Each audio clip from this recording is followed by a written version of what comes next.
Emmanuel Macron, recette le con, on vient te chercher chez toi. Je pense pas qu'il y ait de date de péremption pour les Gilets jaunes. Que ce soit les Gilets jaunes ou nous au sein de la République En Marche, on vise la même chose, on veut que ça aille mieux dans notre pays.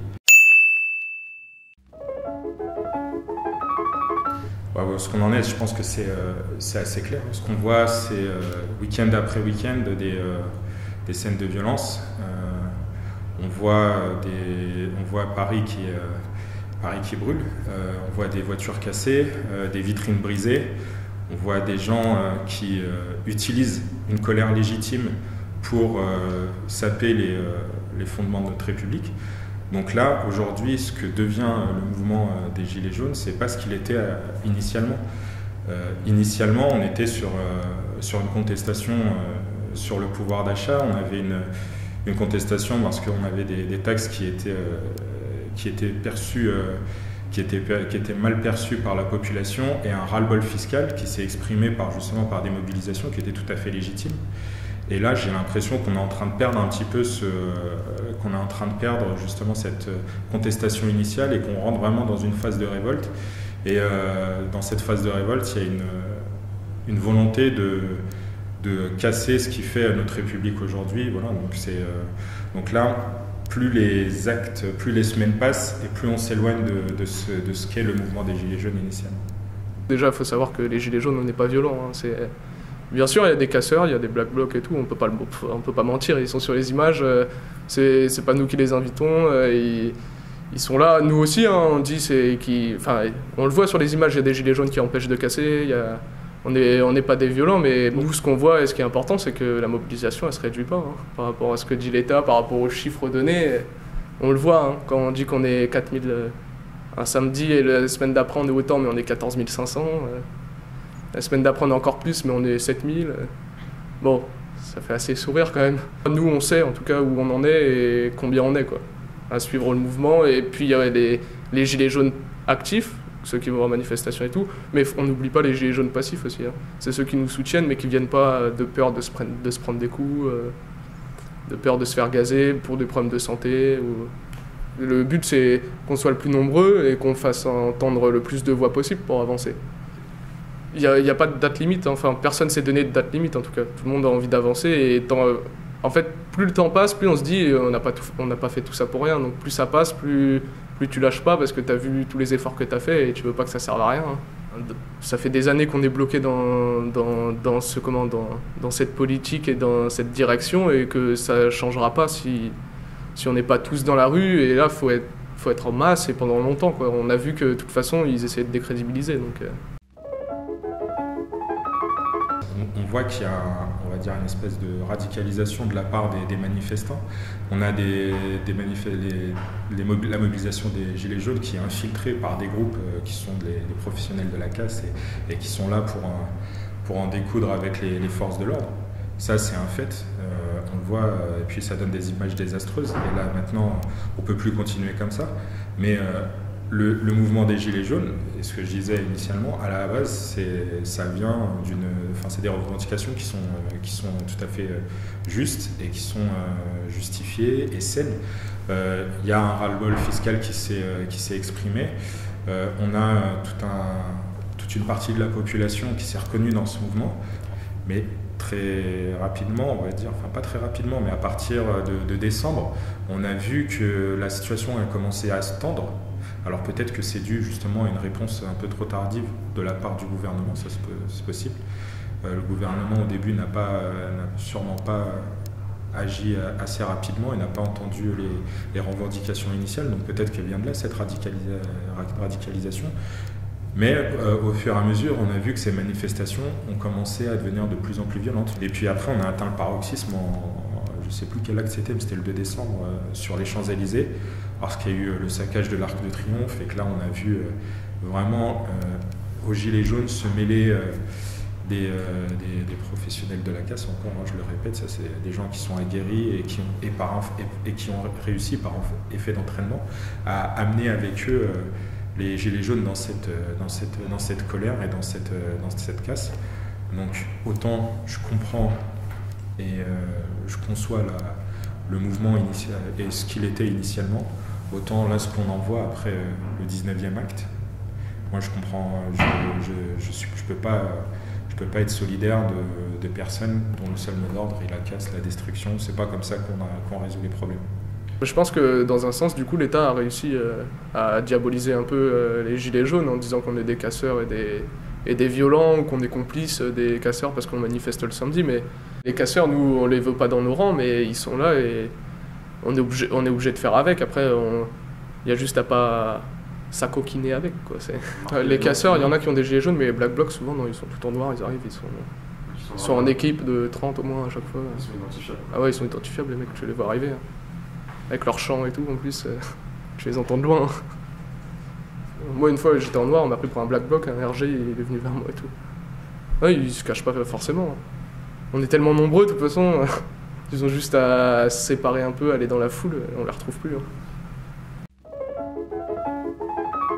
Je suis pas dans la violence, donc je suis pas pour les casseurs et tout, mais dans un sens, je suis pas contre cette violence, parce que c'est vrai que, par exemple, quand il s'est exprimé, là, le président, M. Macron, c'était après le samedi où il y a le plus de violence, avec les premiers Black Blocs, où il y a eu le plus de casseurs et tout, donc dans toutes les manifestations, à chaque fois que ça fait du bruit, et c'est quand il y a de la violence, de la casse, donc dans un sens, ça nous fait avoir plus de visibilité, hein, c'est vrai, hein, on va pas se mentir, mais après on se porterait mieux, c'est vrai, s'ils n'étaient pas là, peut-être qu'il y aurait moins de violence aussi avec les forces de l'ordre, mais de ce qu'on voit aussi, c'est les forces de l'ordre qui attaquent les gilets jaunes et des mères de famille et tout, donc dans un sens, moi je suis pas malheureux qu'ils soient là non plus, parce qu'ils sont quand même là et ils concentrent les forces de l'ordre sur eux, quoi. Ils nous laissent un peu plus tranquille si on n'est pas dans les environs. Après, si on est dans les environs,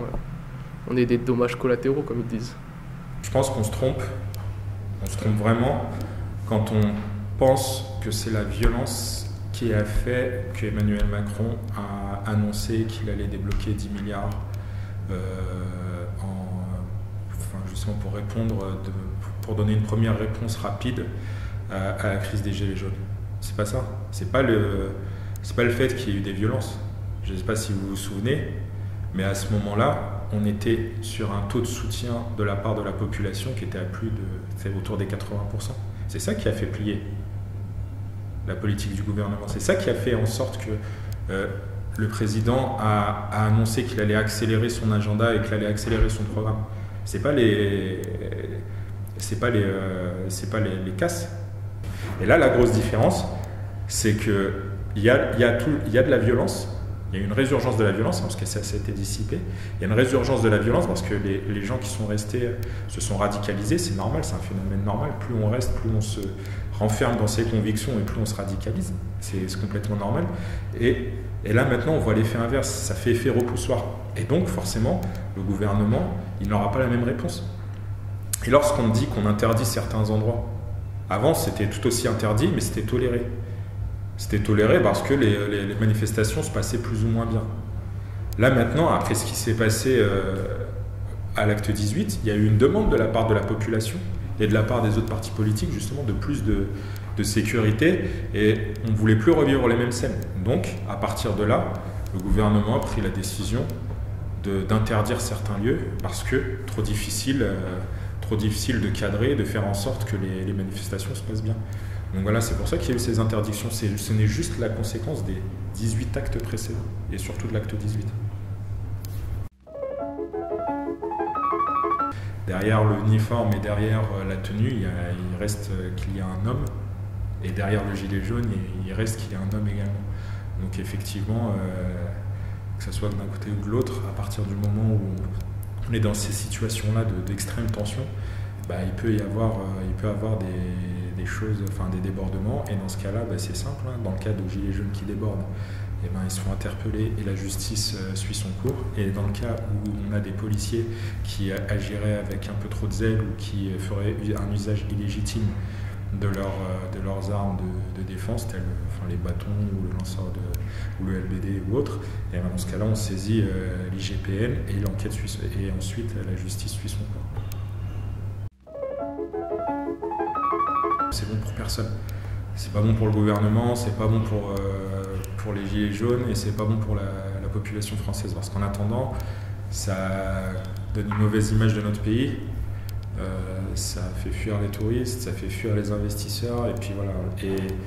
Et surtout, voilà, ça, comme je vous l'ai dit, ça augmente la fracture entre, ça augmente la fracture dans le pays. Donc, moi, la première des choses, c'est ça, c'est que ça s'arrête, c'est que ces violences-là s'arrêtent. On a d'autres façons de faire avancer les choses et de porter ces revendications. Bah, nous, notre vision, c'est que c'est cette politique, cette politique qui a un impact vraiment mauvais sur notre finance, et ça depuis des années et des années.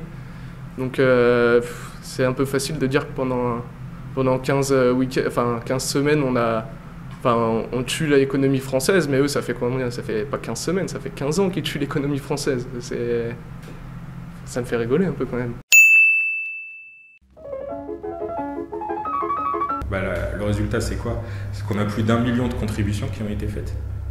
On a des milliers de grands débats qui se sont tenus. Alors là, sur les chiffres nationaux, j'ai pas tous les détails, mais bon, on voit clairement que partout en France, il y a eu des grands débats qui se sont faits et qui ont touché toutes les couches de la population.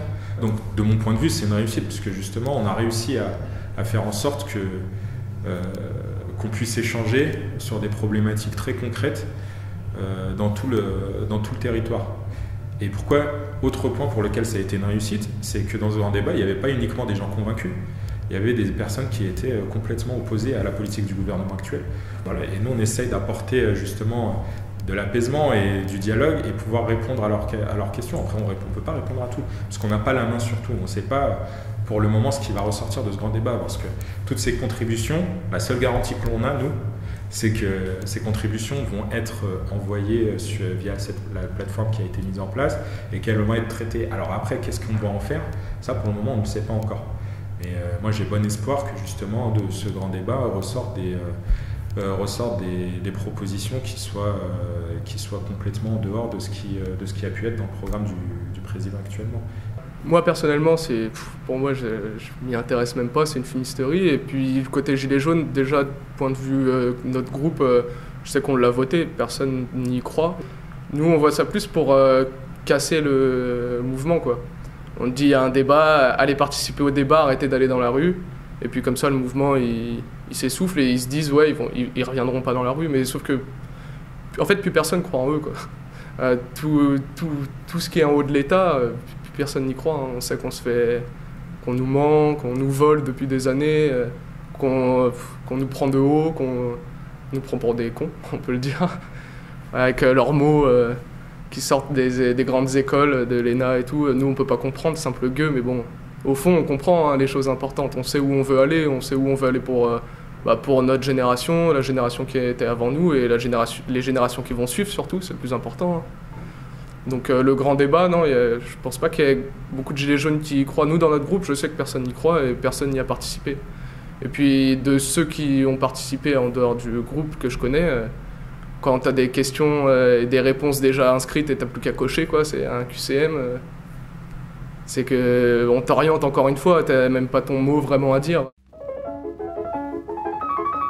Le grand débat, non, nous, on voit pas d'influence. On voit pas d'influence. Et puis, nous, nos AG, c'est en semaine. Donc, déjà, nous, sur nos groupes, on sait qui est là, qui n'est pas là le week-end. Et puis, ça reste constant. On le voit au niveau de la mobilisation. Elle baisse pas à cause du grand débat. Hein. Il n'y en a aucun qui a arrêté de manifester. Et tous, on continue de manifester. Personne ne va au grand débat, enfin, en tout cas dans notre groupe. Et après, ce que j'ai remarqué, moi, c'est plus les anciens qui sont allés vers le grand débat. Les plus vieux que mes parents encore, quoi, les grands-parents, qui essayent d'y croire encore, même s'il n'y a plus rien. Enfin, il n'y a pas grand-chose à quoi se raccrocher, quoi. Tout le monde sait que la politique dans laquelle on est, que ce soit de l'extrême gauche à l'extrême droite en passant par le centre, il n'y a rien. Enfin, il n'y aura rien pour nous, de toute façon. Ouais, il faut passer par quelque chose de plus direct, peut-être. Enfin, nous, on n'a pas les solutions, en vrai. Faut pas mentir. Hein. Les solutions, on les a pas, sinon on les aurait déjà mis sur la table. Et la solution, je pense qu'il faut la réfléchir tous ensemble. tous ensemble, ce qui est très compliqué pour que tout le monde donne sa voix, mais je pense pas non plus que ça vienne d'Emmanuel Macron. Ça m'étonnerait beaucoup en tout cas. Concernant le RIC et concernant les référendums d'initiative populaire en général, on s'est posé la question également. Aujourd'hui, on a une possibilité dans la Constitution de pouvoir interpeller le gouvernement, enfin le président de la République, justement mais les conditions qui existent actuellement sont trop contraignantes. Donc une des possibilités, c'est de faire en sorte que ces conditions soient plus atteignables. Parce que là, aujourd'hui, il faut plusieurs centaines de parlementaires, faire signer plusieurs millions de citoyens, donc c'est un peu compliqué. Après, entre ça et le référendum d'initiative citoyenne avec le pouvoir de révocation, d'interpellation et autres, comme le soutiennent certains gilets jaunes ou certaines personnes venant d'autres partis politiques, il y a tout un monde, et je pense qu'on peut arriver à un équilibre en trouvant justement un moyen de pouvoir interpeller, lorsque c'est nécessaire, le président de la République ou le gouvernement sur des problématiques bien précises. Ça serait un grand pas, hein. Ça éviterait beaucoup de choses. Hein. Ouais, ce serait très bien parce que ce serait ce serait pourquoi il serait élu. Il ferait vraiment le pourquoi il serait élu, quoi. Il serait pas parce que il serait pas là-haut juste pour s'enrichir et enrichir les petits copains, quoi. Ce serait la meilleure façon, hein, mais est-ce qu'ils sont prêts à lâcher tous leurs avantages? Je suis pas sûr non plus. Hein. Ils sont tellement accoutumés à ça et ils sont tellement dans leur c'est toujours les mêmes qui ressortent. Hein. Tous les élus, à chaque fois, c'est des gens qui ont travaillé avec telle personne ou de la famille de telle personne. C'est restreint, ou ça m'étonnerait qu'ils lâchent quand même aussi facilement leurs avantages. Effectivement, aujourd'hui, on a des représentants politiques qui sont complètement déconnectés de la réalité et qui ne se rendent même plus compte du décalage qu'ils ont avec la population. Donc effectivement, ça c'est un vrai sujet, mais ce n'est pas le seul sujet. Et puis après, il faut savoir aussi pourquoi on a mis en place des indemnités qui sont importantes, hein, parce que quand un parlementaire gagne 5 000 € par mois, net, lorsqu'on sait que le salaire moyen en France est autour des 1 700 €, c'est énorme. C'est énorme, c'est 4 fois plus. Donc, mais pourquoi on a fait ça? Parce que tout simplement, pour éviter la corruption, il faut pour éviter que les gens soient tentés, déjà pour certains, ils ont du mal à rester insensibles. Donc si on veut éviter qu'il y ait de la corruption de la part d'entreprises privées, d'élus de la République, eh bien, il faut pouvoir leur donner une indemnité qui puisse justement leur empêcher d'être tentés. Donc voilà. Et aujourd'hui, alors j'ai plus le chiffre exact en tête, mais il me semble que la représentation politique aujourd'hui, c'est l'équivalent de, c'est à peu près 1 €, c'est entre 1 et 2 € par citoyen. Donc quand on réfléchit, c'est pas ce qui coûte le plus cher. Par contre, effectivement, il y a des questions à se poser sur le statut des anciens présidents.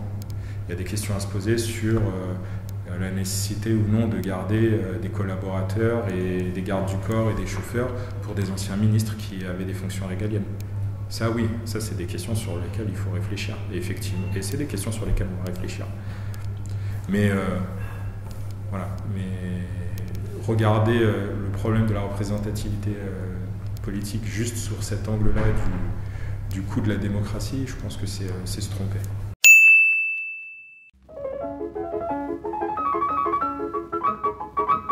C'est une des solutions. Et moi, je trouve que c'est tout à fait sain que dans notre démocratie, si on ne se sent pas représenté par les paysages politiques existants, que l'on souhaite lancer son propre mouvement et créer sa propre voie, c'est tout à fait sain. C'est pas moi qui vais vous dire le contraire. Hein. Je me retrouvais pas dans le paysage politique au moment de mon engagement, et je suis allé vers quelqu'un justement qui a lancé un mouvement parce qu'il pensait que dans les partis classiques on était empêché. Voilà, c'est pareil pour les gilets jaunes. S'ils se sentent pas représentés par les partis classiques et qu'ils ont cette envie de porter leurs revendications et de porter leur combat au niveau local, national ou européen, qu'ils le fassent. C'est tout à fait ça. C'est bien, ça permet une respiration démocratique. Après, ce qui est paradoxal, c'est que d'un côté, il y a ces revendications, et de l'autre, quand certains d'entre eux cherchent à se structurer ou à rejoindre d'autres partis parce qu'ils se sentent représentés par d'autres partis, ben on les en empêche. Là, je trouve, là, ça devient un petit peu, c'est ce qu'on disait tout à l'heure, ça revient un petit peu à cette espèce de radicalité qui n'est pas très saine. Il faut en parler, il faut voir qui est d'accord, qui n'est pas d'accord. Et là, en l'occurrence, la plupart n'étaient pas d'accord parce que c'est un peu hypocrite de vouloir faire partir en politique européenne alors que c'est limite si tout le monde, enfin si la majorité ne veut pas sortir de l'Europe parce que les lois européennes priment sur les lois françaises, on est asservi quoi, enfin, par l'Europe, c'est assez violent. Et puis en plus, quand on voit ce que la politique fait, même la personne la plus honnête en politique, si on part en politique européenne, au bout de quelques mois, c'est fini avec tous les lobbies. Pour moi, ça apporterait pas grand-chose de partir là-dedans parce que la personne la plus honnête qui irait là-bas, et ben, pour moi, elle serait corrompue en très peu de temps avec tout l'argent qu'il y a à ce niveau-là. Donc voilà.